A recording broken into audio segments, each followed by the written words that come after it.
ನಿನ್ನೆ ಡಿಕೆ ಶಿವಕುಮಾರ್ ಇವತ್ತು ಸಿಎಂರಿಂದ ಹಾಸನಾಂಬೆಯ ದರ್ಶನ ಪಡೆದುಕೊಳ್ಳುವುದಕ್ಕೆ ಸಮಯ ನಿಗದಿಯಾಗಿದೆ. ಹಾಸನಾಂಬೆ ದರ್ಶನವನ್ನ ಪಡೆದುಕೊಳ್ತಾ ಇದ್ದಾರೆ ಸಿಎಂ ಸಿದ್ದರಾಮಯ್ಯ ಅವರು. ಈಗಾಗಲೇ ಬೆಂಗಳೂರಿನಿಂದ ಹಾಸನಕ್ಕೆ ತೆರಳಿದ್ದಾರೆ ಸಿಎಂ. HAL ಏರ್ಪೋರ್ಟ್ನಿಂದ ಹಾಸನಕ್ಕೆ ತೆರಳಿದ್ದಾರೆ ಸಿಎಂ ಸಿದ್ದರಾಮಯ್ಯ ಅವರು. ಕಳೆದ ವರ್ಷ ಖಡ್ಗಮಾಲಾ ಸ್ತೋತ್ರ ಪಠಣವನ್ನ ಮಾಡಿಸಿದಂತಹ ಸಿಎಂ ಹಾಸನಾಂಬೆ ದೇಗುಲದಲ್ಲಿ ಖಡ್ಗಮಾಲಾ ಸ್ತೋತ್ರ ಪಠಣವನ್ನ ಮಾಡಿಸಿದ್ರು ಸಿಎಂ ಸಿದ್ದರಾಮಯ್ಯ ಅವರು. ನಿನ್ನೆ ಇದೇ ಖಡ್ಗಮಾಲಾ ಸ್ತೋತ್ರವನ್ನ ಪಠಿಸಿದ್ದಾರೆ ಡಿಸಿಎಂ ಡಿಕೆ ಶಿವಕುಮಾರ್ ಅವರು. ನಿನ್ನೆ ಹಾಸನಾಂಬೆಗೆ ವಿಶೇಷವಾಗಿ ಪೂಜೆಯನ್ನ ನೆರವೇರಿಸಿ ಸ್ತೋತ್ರವನ್ನ ಪಠಣೆ ಮಾಡಿದ್ರು ಡಿಸಿಎಂ ಡಿಕೆ ಶಿವಕುಮಾರ್ ಅವರು.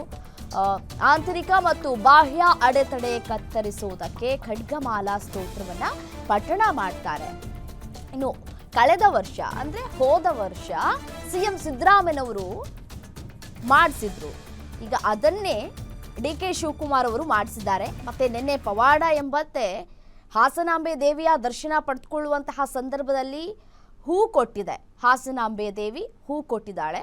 ಮತ್ತೆ ಇದನ್ನ ಪ್ರಶ್ನೆ ಮಾಡಿದಂತಹ ಸಂದರ್ಭದಲ್ಲೂ ಕೂಡ ಅವರು ಒಂದು ಮಾತಾಡಿದ್ರು, ನನಗೂ ಮತ್ತೆ ದೇವರಿಗೂ ಬಿಟ್ಟಂತಹ ವ್ಯವಹಾರ ಅಂತ ಹೇಳಿ ಅವರು ಈ ಸಂದರ್ಭದಲ್ಲಿ ಕೊಟ್ಟಿರುವಂತಹ ಹೇಳಿಕೆ.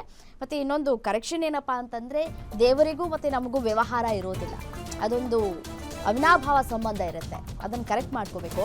ಸಿಎಂಗೆ ಕಪ್ಪು ಬಾವುಟವನ್ನ ಪ್ರದರ್ಶನ ಮಾಡೋದಕ್ಕೆ ಆಪ್ ಮುಖಂಡರು ಮುಂದಾಗಿದ್ದಾರೆ.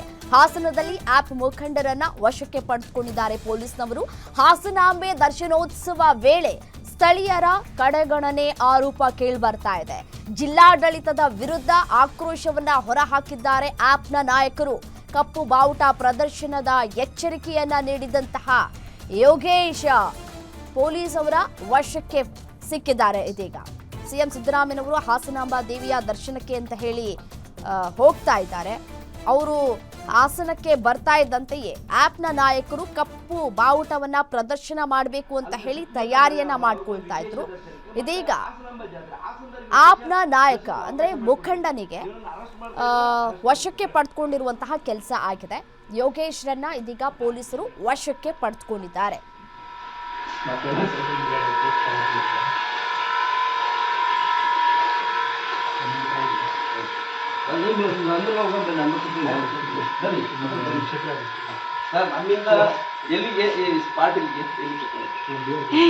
ಈಗಿನ